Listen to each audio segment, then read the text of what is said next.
Welcome to Entrepreneurs, Executives, and Eccentrics, a podcast dedicated to the stories, strategies, and secrets of remarkable individuals.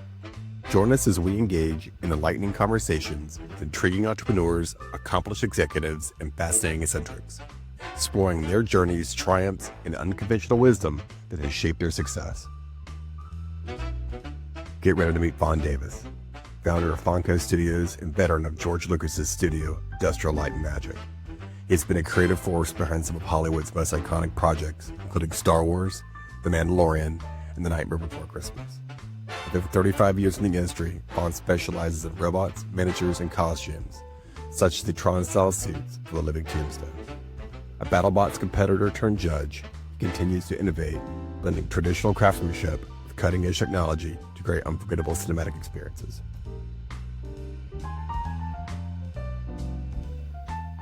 Hello, Fon. Tell me who you are and what you do. My name is Fon Davis. I am the founder of Fonco Studios. I've been working in the motion picture industry for over 3.5 decades now.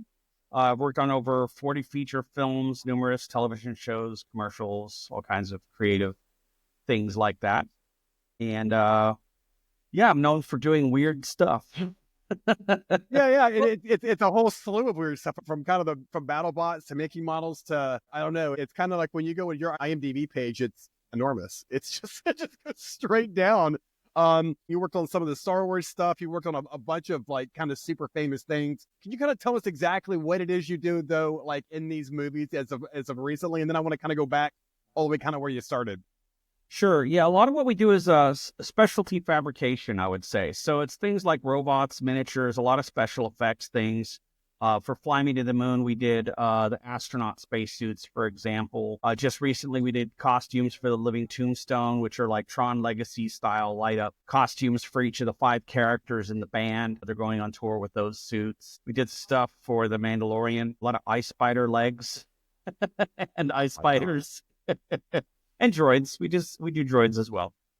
Yeah, 15-year-old me is screaming really loud right now. Okay, so let's go back to how you got here. I mean, we had spoke earlier before this, and you kind of told this tale of coming here, and I kind of want to touch on that. So what age, where did you come from, and at what age did you actually enter the States? Yeah, so my dad was one of these patriots. He volunteered to go to Vietnam. And so he was in the Air Force. He was a crew chief on F-101 Voodoo's in the Air Force and stationed at Ton Son Nhut Air Force Base in Saigon. And that's where he met my mom. They developed a relationship, and then she had my sister, and she had me, and then we came to the United States in 1975. We got to live at Edwards Air Force Base, and then pretty much since then, I've been up and down the West Coast of the U.S. And then so there's a point. So, okay, now you're in the States. And was there any kind of clue as to the direction you wanted to go? I mean, you've been watching, obviously everybody's watching movies, but was there some kind of, blood in the water type of thing that you saw? Yeah, absolutely. Well, it's interesting. I mean, I always loved making things. So since I was very, very little, I liked taking things apart, and eventually I learned how to put them back together, much to my mom's chagrin. But Star Wars came out in 1977. I was 7 years old, and my parents took me to see it at the drive-in theater when it was $1 night. It was not like a big deal for them. Right. But I love the movie, like most people that age, most kids that age. And then I went to the library and I picked up this book. I got one on eBay recently, but it's the Star Wars Making of the Movie book. And in this book, there's model makers. So they have these model makers in the book. And I thought, wow, that's a job? You get paid to do that? I think I want to do that job, and that's actually, so I was, 7 years old, and I decided that's what I wanted to do. And I kind of fixated on that and just stick with that idea for a long, long time. And then eventually in the 90s, I did get to that job. But on the way, while I was growing up, I remember picking up a lot of magazines and behind the scenes books and things like that. And I kept seeing Greg Jean, Izo Young, and Larry Tan. It was these 3 Asian model makers. And, in the way that children think, in the way little Asian children think, I thought, oh, they let us do that. So it was really important for me to be able to see Asians doing model making on movies. And then that played a big role in my seeing that as a possible future. And then when I got to Industrial Light and Magic, and I got my dream job at the model shop there, Larry Tan, one of those three guys, was still working there. Oh my God, you met him? Oh my God, wait. I got to meet him. I got Oh to my meet God. him. The whole story. It was funny because I told him and he didn't say a word. And I thought, oh man, I'm going to get fired. I just like totally nerded out on this guy. And I probably crossed some line that I was unaware of. And then his wife pulled me aside at one of the company barbecues and said he was speechless because he was really touched by it. So I did end up working with Izo Young on BattleBots when I was on that show. And I got to meet him and tell him the whole story. And then much, much later, I was in Los Angeles and I got to go out to dinner and meet Greg Jean and tell him the same story. So I did finally get to meet all three of those guys. I know, but they say never meet your heroes, and it sounds like it worked out fantastic, right? They're really good dudes, is what it sounds like. Oh, yeah.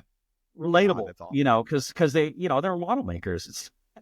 Right. It's not like my heroes were athletes or something really big, but I was also doing exactly what they were doing. So it's a different version of meeting your heroes, I guess. I didn't know that. That's an awesome story. Okay. So let's, so where do you start? We had talked earlier and you talked about you kind of, Julius Caesar style burned your ship to the shore, right? And left for San Fran, I think, right? Yeah. I was so I graduated high school when I was 16, so early. And not because I was some kind of genius. I was just really, really impatient, and I was really frustrated with the level of like the social interactions in high school were really negative for me. So I just wanted to graduate and get out. So I did that. But what I realized is I didn't want to live. I was in Eugene, Oregon. I went to Sheldon High School in Eugene, Oregon there. And then I tried to get a job, and the only job I could get was at McDonald's. And I was hating my life in Eugene, Oregon, working at McDonald's. And one day I was just like, you know what? I'm going to move to LA. And I packed a tote bag, and I paid a deadhead to get me as far as Berkeley in Northern California. And I took a BART into San Francisco, and I was just going to stay in San Francisco, get some work, and then work my way down to LA. And I was going to go to film school. That was my goal, because I thought that would be the right path to get to my dream job. Instead, I lived in a squat with a punk rock band. And then I tried to get a job, and no one would hire me. I couldn't get an apartment or a job because I was under 18. So actually... You're 16. Wait, for clarity, though, you're literally 16 years old at this point in time, or are you 17? I was 16. You're your child. You're my son's age. I had a tote bag and $15 left when I showed up in San Francisco. It was definitely a leap of faith. And I actually survived. I had to go to, they had this place called the Larkin Street Youth Center that I would go there to get food vouchers. It was really kind of a big deal to have those organizations that were out there to help us, people like me. And now that's one of the reasons I volunteer for those types of organizations here in Los Angeles. I did eventually get down here, but it was like 25 years in the Bay Area. And I found out that the ILM model shop was in Marin, which is just north of San Francisco. Okay. So, so I actually had to doctor my ID to say that I was forgery, right? Well, I mean, to be fair though, you are a maker of models, right? You are small, right? You could call that my first special effect. Oh my God. That's so awesome. But I took my actual California ID, and I actually was able to, at the time they made them differently than they do now. And I was able to just take a really, really fine pencil and doctor the date on my birthday, hit it with a clear fixative, and then that became my ID for getting a job in an apartment. Excellent. So you started out correctly, right, through forgery, and are you already out of the punk rock band place, or are you in your own place at this point? I was still in the punk rock band place at that point because, like I said, I had $15. They were kind enough to help me out. I lived in a walk-in closet in one of their hallways.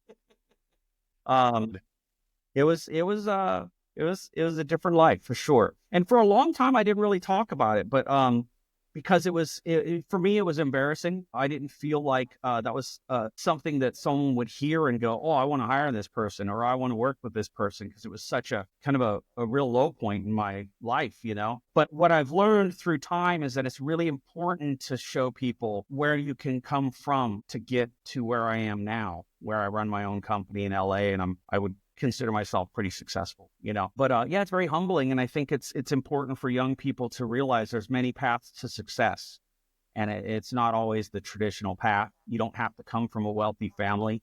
You don't have to come from anything. It's the Ray Skywalker story. Well, what's glorious now with that thought process was that who would want to hire someone who came from that? And now, much like myself, I hear that story. I even want to hire him more. I go, man, you scratched your way up. You clawed your way up. You worked your ass off to make it all happen, you know? Yeah. But Yeah, it was okay, definitely not so, easy. So what's your first gig, right? So you're 16, you have a place, you're not starving at this point, but now you're looking for a gig. Yeah, I just took the first retail job I could get. I worked for a place called Headlines Department Store, which it was kind of, it had humble beginning that started as a head shop. As they do. Anyway, so they sold novelty. I worked in the gift department. Eventually, I worked my way up to district merchandiser with them. But I realized that I really wanted to make things. So I met the guy that, the contractor who did the remodeling for the department store, and got a job with him and his brother remodeling apartments and department stores and things like that. Eventually worked my way into set construction. That was tricky because I was doing remodeling, and I knew that carpentry could be my avenue into film production. And I had Harrison Ford, a la Harrison Harrison Ford. Right. What's that? A la Harrison Ford. Like you remember he was a Kind carpenter. of. Yeah. Yep. I'm definitely not an actor, but similar in that sense. Yeah, we were both carpenters. But yeah, so I did carpentry, and then anytime I was between projects remodeling Victorians in San Francisco, I would visit scenery companies and film companies that I knew had carpentry shops, and I would try to get work. They all asked for a portfolio. I didn't have a portfolio because I hadn't gone to school for any of this. So I just started making things at home and photographing it and showing them those things. And eventually one of the studios did give me a chance in their shop, and they needed someone long term, but they told me they only had a project that would last 1 week. And I found out that was a typical strategy for companies, because that way, Right. if after a week you're awful, they can just say, okay, week's done, and no drama. But I ended up there for 9 months. It was a place called Technique, and then they were down the street from Colossal Pictures. I ended up working for Colossal Pictures, Ready Set, Nomad Productions. I think there was 9 scenery companies or companies that had scene shops that I worked for in San Francisco. And then from Colossal Pictures, they did a lot of stop motion spots. And Henry Selick was a director there. And so I was able to get a job on Nightmare Before Christmas when Henry got hired on to do that project. And so the first feature film I was on was Nightmare Before Christmas. And that's the thing we had talked earlier. You had said that was one of your proudest, I kind of things you worked with, or the thing that you remember the most, or the thing you're most proud of. It's a glorious film. It's a glorious film. It really is. Yeah, it's my favorite because, there were only about just over 200 of us. They locked us in a building 50 to 70 hours a week, and we made a movie in 2.5 years. We did a set and a half per week. It was a ton of work. They were very inclusive in terms of everyone contributing to the creative process, and I think that comes through in the film. It was the first stop motion feature film to be made. I mean, Henry had this really great vision where he wanted to do the entire movie without using any compositing or like optical printer effects. So no visual effects in that sense. Everything was done the older style of doing visual effects. So if we wanted 2 different elements in the same shot, like they would shoot Jack with a candle on his desk in stop motion, they'd actually rewind the film and then put up black velvet and shoot a flame separately on the same piece of film, lined up perfectly with where the candle was on his desk. So it was a very, very great kind of foundation for the whole rest of my career, because people don't do things like that anymore. But to understand how things are done traditionally and then move up through ILM with all the technology and computer graphics and having an understanding of both has really helped my career. Because a lot of our focus at our studio now is how to balance traditional art and technology. Yeah, it's just, I don't know, it's just fascinating to me because I mean, ultimately what you're saying is they were literally creating the entire set. There was obviously they would have some effects, right? They would film over it with whatever, but you're basically creating an entire set with Jack, right? All the actors and whatever, and you're really creating a world that didn't exist. I mean, it was just out of nothing. There wasn't kind of this composite idea or we'll go make the set. We'll just keep using it over and over again or whatever. You're making scene after scene after scene every single week. Sounds Yeah. like an absolute ass kicker. I mean, how many people were in that crew out of curiosity? It's just over 200. And then our shop was only, I think there was 5 of us and the Right. construction coordinator. We built my all the God. sets, and then they had, think about maybe only 5 or 6 model makers in the model shop. I made sure that when we were on that movie, because I was like a sponge. I wanted to work in every department. I wanted to know how to do everything. So I went from like set builder to miniature set builder. And then while I was there, anytime our department was slow, I would volunteer to work in other departments. So I got to work in the mold shop, so doing mold making and casting. I got to work in the model shop, making miniatures. I got to work in the scene shop, doing painting and textures and things like that. I had a funny thing. I ended up making most of the snowscapes for the movie by mistake because they were working on Lock, Shock, and Barrel's house in our department. And I really wanted to work on that. But my boss, Bo Henry, he said, okay, Fon, we need you to make this snowscape in the foam room. And the foam room was like very farthest corner of the studio because foam was nasty. It would get in your ears and stick to you because of the static and all this stuff. And so I was kind of isolated in this distant room with the hum of the fan going and just carving the snowscape. And I didn't like it. I wanted to finish really fast and I wanted to nail it so I could go work on Lock, Shock, and Barrel's house with everyone else on the crew. And instead, what happened is I got Bo and I said, hey, I finished up in here. And he came in, he looked at the landscape and he goes, wow, you are amazing. You are so fast and this looks so good. I'm going to give you all the snowscapes. Ta-da! Yeah. So I ended up doing all the stuff. That also meant that I got to do the snow spiral hill for the end of the movie, which I've always been very proud of. But yeah, it was funny because the plan completely backfired. I did develop a pride in my ability to create these snowscapes, though. You know, I do try to focus on the positive whenever I can. So one also might say that you did go to college, right? That was the single best college you could have gone to. Yes. Yeah. Yeah, that's true. I learned on the job. We even used to refer to, when I was in Industrial Light and Magic, we referred to it as campus because it felt like you were on a college campus. But just for a layman, just so you know, when you hear someone say, "Well, when I was in Industrial Light and Magic," it gives me chills because that's like that was you know, when I'm growing up, that was the spot. That was where all magic was really made. Yeah, and it was at the end of every damn movie, and it was, and to hear you just nonchalant and go, well, you know, when I was over at Industrial Light and Magic, no big we deal. were Right? aware of it too at the time when we were when I was working there. We were doing 75% of the visual effects work in the entire world, and you knew it. It was actually a little stressful, to be honest. I always likened it to working on the Golden Gate Bridge during the Depression, because you knew there were people down there waiting to take your job if you messed up. So the stakes were high. We really had to. Did you meet George Lucas? Yeah. Okay. Yeah. Actually, the story about that is I would see him around. I didn't work directly with him for a number of years until we started doing the prequels. But I would see him around because he owns a place and he would be there for a lot of reasons because he owned it, you know. And he would drive by and he would wave, and I would look behind me because I thought he must be waving to somebody else. But then there would be no one there. And I went to Skywalker Ranch. I started working at the archives doing restoration there.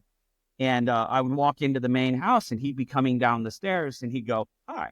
And I'd look behind me. It happened enough times that I thought, oh man, he's going to think I'm so weird. Every time he says hi to me, I turn around and look behind me. He doesn't know what I'm doing. He just sees me turning around when he says, it's like, who's this antisocial guy in my building? Eventually, I just started saying hi and not looking behind me. And then I'm sure there was someone behind me that he was saying hi to after that point. Not 0 times, right? Not 0 times. It happened at least one time. Well, okay. So now you're now in the Industrial Light and Magic. Lucas, all the things Lucas there for how many years? I was there for 10 years. Oh my God, that's a long time. Yeah. So from 1996 to 2006. So when do you form your organization after that? Fonco was a really interesting entity because Fonco was never intended to be its own studio. In actuality, I created it to do work between feature films because, you know, even if you're there for 10 years, you're project based. So there has to be a movie happening and they have to have a need for you on that movie. in order to be going there full time. I just formed Fonco as you have to get a business license and insurance and all that kind of stuff. So I had Fonco on the side, but since I'd gone through the trouble of creating this business, other people at ILM in the model shop would also work at Fonco. So it grew to the point where I had a 1,400 square foot studio space with an art department, a laser cutter. We had a $40,000 3D printer because that's how much they cost back then. And eventually I built a stage. It just kind of grew because I was willing to make the investment. A lot of the model makers from ILM would work at Fonco as well when they were between feature films. So I may or may not even be there, but there would always be someone working at Fonco. And that's how Fonco started. Eventually, the film industry in the Bay Area started to shrink. And when it did, then I did run Fonco full time for a number of years. And then but it got too difficult up there. And that's when I moved to LA. And I actually said I would never run a company ever again. I worked for New Deal Studios, and they restructured their business to be portable so they can go to Atlanta and all these different things. So my job was no longer needed at their studio after I was there for about a year. And then I started renting space at this place called Vanaheim Studios. And they slowly went out of business, and then I took over the space. And then next thing you know, I had Fonco Studios, which is now 16,000 square feet. So now you find yourself like this kind of this, not wanting to run a business, but then eventually you're like, oh, okay, I guess this is terrible, right? Like, I guess I'll just pay for that business license every year and fine insurance. I'll do it, right? All the things it takes to also do what you're doing, right? Full time.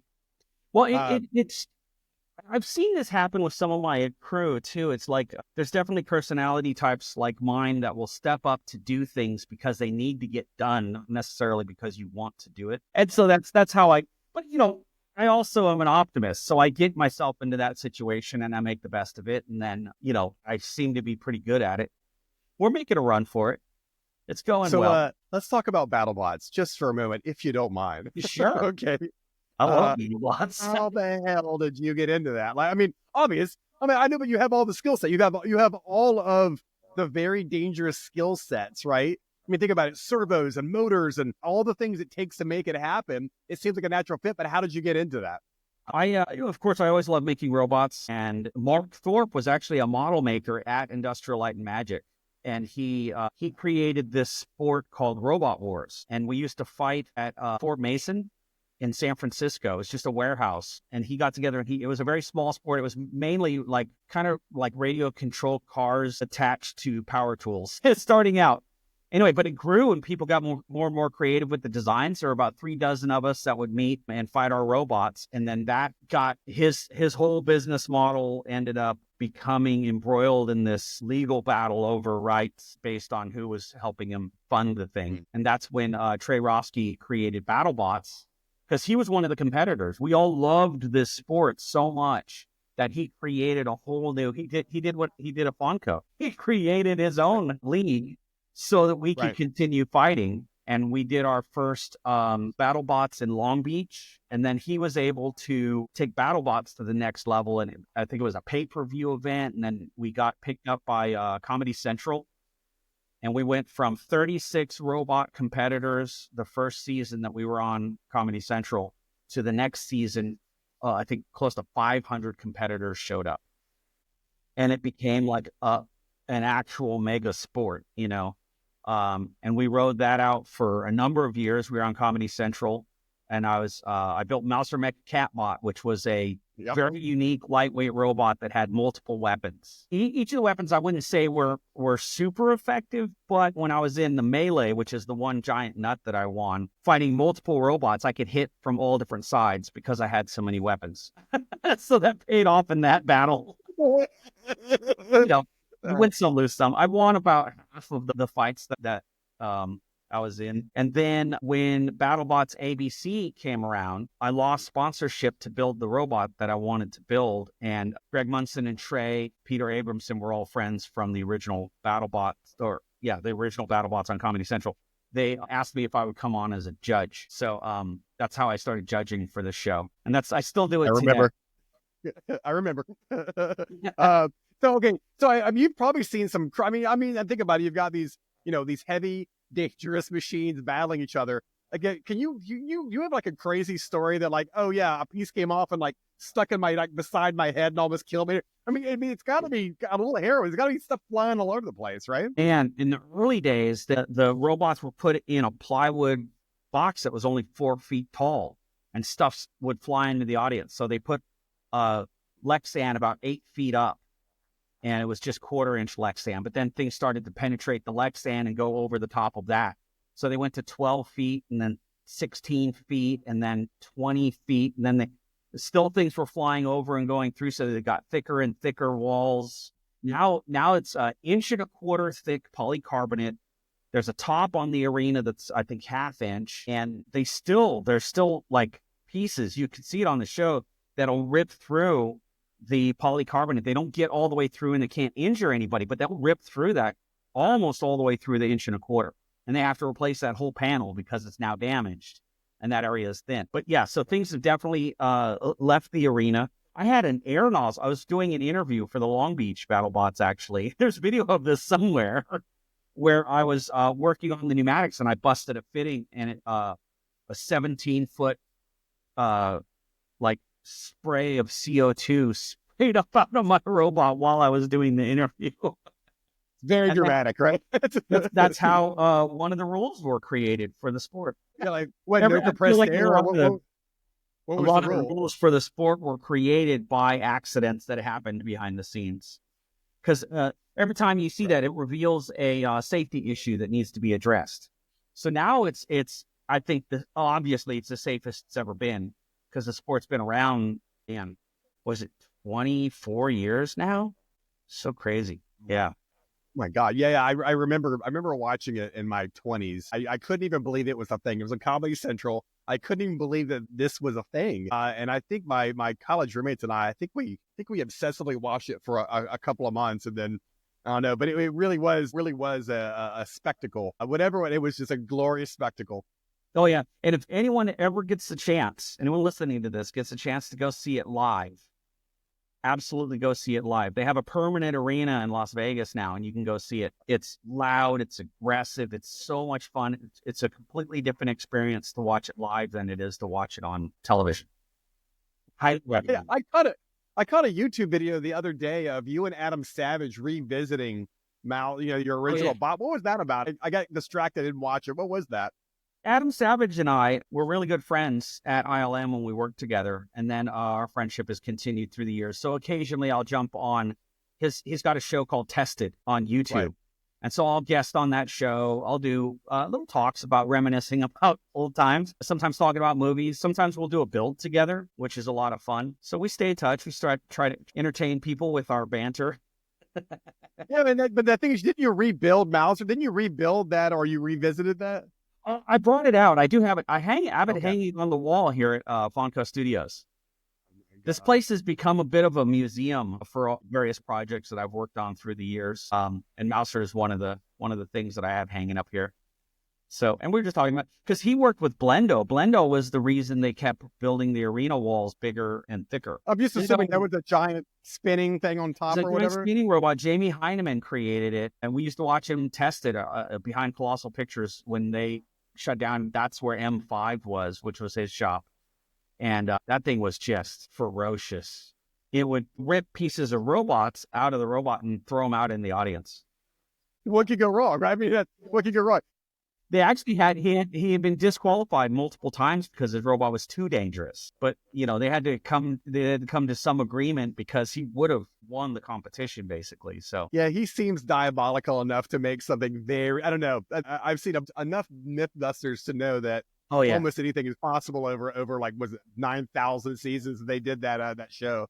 Yeah, it was I think the longest running show on Discovery. Everything you see on that show too, I enjoyed that they were doing the show. I thought it was really cool that people could appreciate who they were. There's not a whole lot on the show that was fake. It was like their personalities really come through in the show. I always thought that was really neat. But a lot of us from ILM wouldn't watch the show too much because it felt like we were at work. So it wasn't as entertaining for us as it was for like a general audience.